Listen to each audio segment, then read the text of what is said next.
Bismillahirrahmanirrahim. Assalamualaikum warahmatullahi wabarakatuh. Perkenalkan, nama saya Dina Felian dengan NIM 2121096. Saya dari kelas PAI 2C. Baik, terima kasih. Di sini saya ingin menyampaikan sebuah analisis dari sebuah film yang berjudul The Rise of the Genghis Khan, di mana video ini saya buat untuk memenuhi tugas mata kuliah dari Sejarah Peradaban Islam 2 yang dipimpin oleh dosen pengampu, yaitu Bapak Muhammad Yemardotilah. Film ini menceritakan tentang kisah hidup Genghis Khan, di mana ia berhasil menyatukan seluruh suku Mongol dan mendirikan kekaisaran Mongolia. Di film ini akan dikisahkan hidup dari seorang Genghis Khan dari ia kecil sampai ia dewasa, sehingga ia dapat mendapati julukan seorang Genghis Khan, yaitu penguasa savana. Pada awal film diceritakan pada tahun 1192, terdapat seorang pria berada di balik jeruji besi, di mana didatangi seorang biksu kecil yang mengatakan bahwasanya biksu yang kau suruh untuk menemui istrimu telah meninggal dunia di tengah perjalanan. Dan ternyata orang yang di dalam penjara tersebut ialah Genghis Khan. Sebenarnya apa yang terjadi sehingga ia bisa berada dalam penjara? Peristiwa ini dimulai sejak 20 tahun sebelumnya, tepatnya pada tahun 1172 Masehi, di mana pada saat itu Temujin masih berusia 9 tahun. Suatu hari ayahnya mengajak Temujin untuk pergi ke suku Margin, di mana ia akan dijodohkan di sana. Karena sudah kebiasaan dari masyarakat Mongol bahwasanya seseorang anak itu akan dijodohkan kepada suku lain. Dan kenapa harus suku Margin? Karena ayahnya ingin menebus kesalahan yang dilakukan sebelumnya, yaitu tepatnya pada saat ayahnya menculik ibunya untuk dinikahkan. Dan kesalahan itu akan ditebus dengan menikahkan Temujin kepada suku Margin. Ayah Temujin sendiri bernama Esugai. Di tengah perjalanan menuju Margin, mereka singgah di sebuah suku, yaitu suku Al-Qanud. Nah, di sana pemimpinnya ialah sahabat dekat dari Esugai.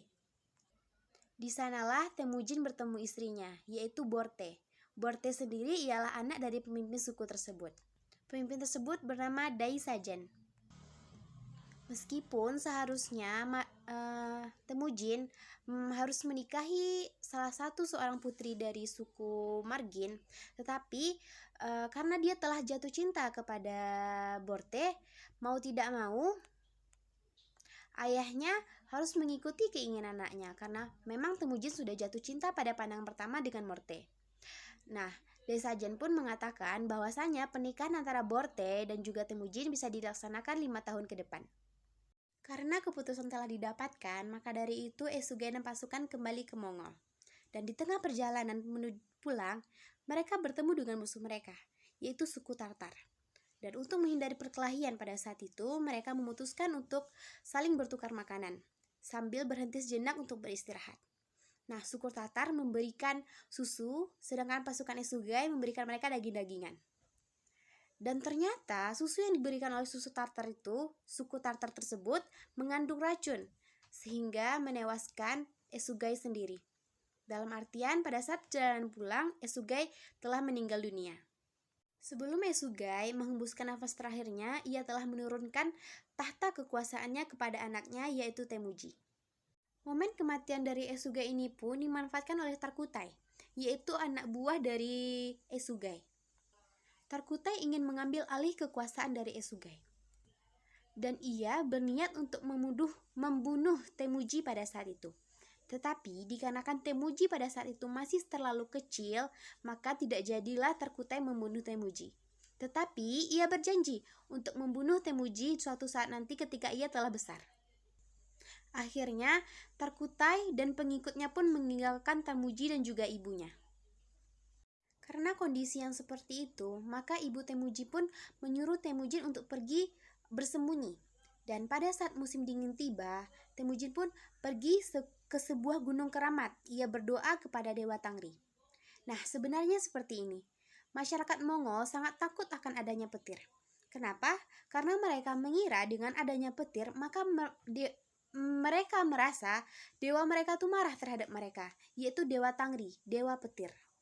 Nah, di tengah perjalanan menuju gunung tersebut, Tamuji pun jatuh pingsan karena cuacanya yang sangat dingin. Nah, di sana ia diselamatkan oleh seorang anak dari suku lain yang bernama Jamuka. Singkat cerita, Temujin dan juga Jamuka pun akhirnya berteman baik sehingga mereka sudah layaknya saudara. Suatu hari, Temujin dan Jamuka bermain sambil berkuda. Di tengah perjalanan, mereka bertemu dengan Terkutai. Terkutai pun menawan Temujin dan membawanya ke pasukannya. Di sana, Temujin disiksa, dianiaya, dan juga diperbudak. Sesekali Jamuka sebagai layaknya saudara, ia menemui Temujin untuk melihat bagaimana kondisinya, lalu menyampaikan berita tersebut kepada keluarganya. Suatu hari, ketika Terkutai sedang menyiksa Temujin, maka tiba-tiba hari mendung, bahwa petanda hujan akan turun. Nah, di situ petir pun sudah mulai menyambar. Dikarenakan suku Mongol takut terhadap petir, mereka melupakan Temujin hingga akhirnya kabur untuk bersembunyi dan lupa untuk mengikat kembali Temujin. Nah, momen tersebut dimanfaatkan Temujin untuk kabur dari Terkutai. 14 tahun kemudian pun berjalan, tepatnya pada tahun 1186. Temujin pun sekarang sudah tumbuh dewasa. Namun, ketika ia sedang berjalan sendirian, ia ditemukan oleh pasukan Terkutai. Dan untuk kedua kalinya, ia tertangkap oleh pasukan Terkutai. Terkutai mengikat dan juga memasung Temujin. Namun, itu semua tidak berlangsung lama, hanya 1 hari. Dan ketika malam tiba, Temujin berhasil membebaskan dirinya, tetapi tidak dengan pasukan yang ada di lehernya. Dan di tengah perjalanan, ia bertemu dengan seorang borcu. Borcu tersebut melepaskan pasungan Temujin dan memberikannya ia sebuah kuda. Karena borcu tersebut bisa melihat bagaimana masa depan Terkutai yang akan merubah bangsa Mongolia ini. Meskipun 14 tahun telah berlalu, Temujin tetap bertekad untuk menepati janjinya menikahi Borte. Dan di sana, Borte pun tetap setia menunggu Temujin untuk menikahinya. Akhirnya mereka pun menikah. Suatu hari, suku Margin datang ke perhimpunan rumah Temujin. Mereka pun membakar rumah ibu dan juga rumah adik Temujin. Tetapi mereka tidak menemukan Temujin di sana karena Temujin dan Borte sedang berbulan madu. Kenapa orang suku Margin ini menyerang Temujin? Karena mereka kesal. Seharusnya Temujin itu menikahi salah satu gadis yang ada di suku Margin, tetapi tidak. Meskipun mereka tidak mendapati Temujin dan juga Borte di perumahan tersebut, mereka tetap menemui Borte di suatu tempat. Hingga akhirnya Temujin dan Borte pun melarikan diri. Penyerangan pun dilakukan oleh suku Margin berupa tempakan panah, dan itu pun mengenai punggung dari Temujin. Demi menyelamatkan Temujin, maka Borte pun rela mengorbankan dirinya agar dibawa oleh pasukan Margin. Beberapa bulan kemudian, setelah Temujin sembuh dari luka panah yang diberikan oleh suku Margin, Temujin pun datang menemui Jamuka untuk meminta bantuan agar bisa membebaskan istrinya di tangan suku Margin. Maka dari itu, 1 tahun setelahnya, mereka datang untuk memberikan perlawanan kepada suku Margin. Hingga akhirnya, Borte pun bisa diselamatkan. Borte diselamatkan dalam keadaan mengandung anak pertama dari Temujin. Karena mereka menang melawan pasukan Margin dan mereka pun dapatkan harta rampasan perang. Dari harta tersebut, 1/10 bagian Temujin mengambilnya. Dan pada saat perjalanan pulang ataupun saat ingin kembali ke tempat tinggal mereka, 2 orang dari pasukan ataupun tangan kanan Jamuka ingin ikut bersama Temujin karena ia rasa Temujin lebih adil dalam memimpin daripada Jamuka. Dan pada saat itulah hubungan antara Jamuka dan juga Temujin mulai renggang. Di sisi lain, Terkutai mengompor-ngompori Jamuka. Karena itulah Tamukai dan juga Jamuka akhirnya bekerja sama untuk menjatuhkan Temujin. Akhirnya peperangan terjadi dan pasukan Temujin kalah telak dengan banyaknya pasukan dari Jamuka. Maka dari itu, Jamuka ingin Temujin menjadi anak buahnya, tetapi Temujin menolak. Oleh karena itu, disinilah putusnya hubungan persaudaraan antara Jamuka dan juga Temujin. Sehingga Temujin pun dijadikan budak dan dijual oleh Jamuka pada suku Tamut. Dan suatu hari ketika petinggi dari suku Tamut ini bertemu dengan Temujin, mereka ingin membeli Temujin, tetapi salah satu dari biksu petinggi suku Tamut ini mengatakan bahwa tidak usah, karena nanti Temujin akan menyebabkan perpecahan pada suku Tamut. Tetapi petinggi dari suku Tamut ini tetap bersikeras untuk membeli Temujin, hingga akhirnya Temujin pun dibeli. Tetapi ia dibeli bukan untuk diperbudak, tetapi untuk dikurung di dalam penjara dan diperlihatkan kepada orang-orang banyak, atau dalam artian dipermalukan. Suatu hari biksu ini menemui Temujin dan berkata, "Jangan kau hancurkan biara yang ada di sini ketika suasana genting datang." Dan Temujin pun menuruti kata biksu ini, tapi dengan satu syarat, yaitu ia harus memberikan kalung dari tulang hewan ini kepada istrinya. Mau tidak mau, biksu ini pun mengikutinya, dan ia pun memberikan kalung tersebut kepada istri dari Temujin. Tetapi di tengah perjalanan, dikarenakan suasana yang panas, biksu ini mengalami dehidrasi dan meninggal dunia di tengah perjalanan.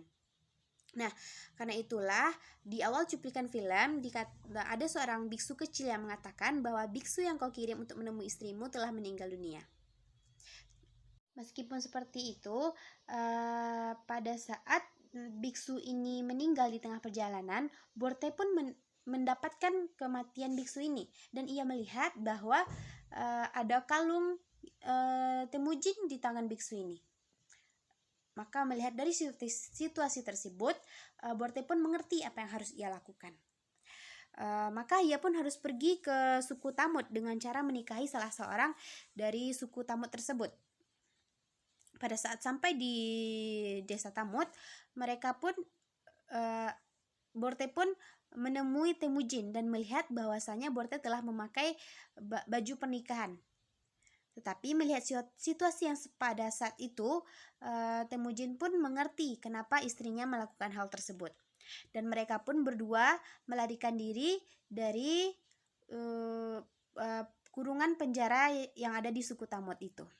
Setelah kabur dari suku Tamut, Borte dan Temujin pun hidup bahagia bersama anaknya, dan juga salah satu anak dari lelaki yang Borte nikahi di suku Tamut. Meskipun begitu, Temujin tetap menganggap bahwa anak tersebut tetap putranya. Di sela-sela kebahagiaan mereka, Borte pun bercerita bagaimana keadaan suku Mongol pada saat ini. Bahwasanya suku Mongol pada saat ini sudah di luar kendali seharusnya. Maka dari itu, Temujin pun bertekad untuk kembali menyatukan suku Mongol sesuai dengan prinsip Mongol ataupun hukum Mongol. Pada tahun 1196, tepatnya dinamai dengan tahun merah, Temujin telah mempunyai banyak sekali pasukan. Di sanalah akan terjadi perpecahan antara pasukan Temujin dan juga pasukan Jamuka. Meskipun kalah dalam jumlah pasukan dengan pasukan Jamuka, tetapi Temujin mempunyai strategi agar bisa memenangkan peperangan tersebut. Nah, di tengah pertempuran, tiba-tiba petir pun menyambar mereka semua. Dikarenakan pasukan Jamuka takut dengan petir, kesempatan itu dimanfaatkan oleh pasukan Temujin untuk menyerang mereka. Akhirnya, peperangan tersebut pun dimenangi oleh pasukan Temujin. Meskipun seperti itu, kemenangan di tangan Temujin tetap membebaskan Jamuka dan tidak menghukumnya, karena Temujin masih menganggap bahwasanya Jamuka ialah saudaranya. Pada tahun 1206 Masehi atau dinamai dengan tahun Harimau Merah, Temujin berhasil menyatukan seluruh suku Mongol, dan ia pun mendapat gelar ataupun julukan yaitu Genghis Khan, atau pemimpin savana, atau juga penguasa savana. Nah, pada saat itu mereka pun harimau merah. Temujin pun berhasil menyatukan seluruh suku Mongolia dan sehingga ia pun dijuluki dengan Genghis Khan, yaitu penguasa savana.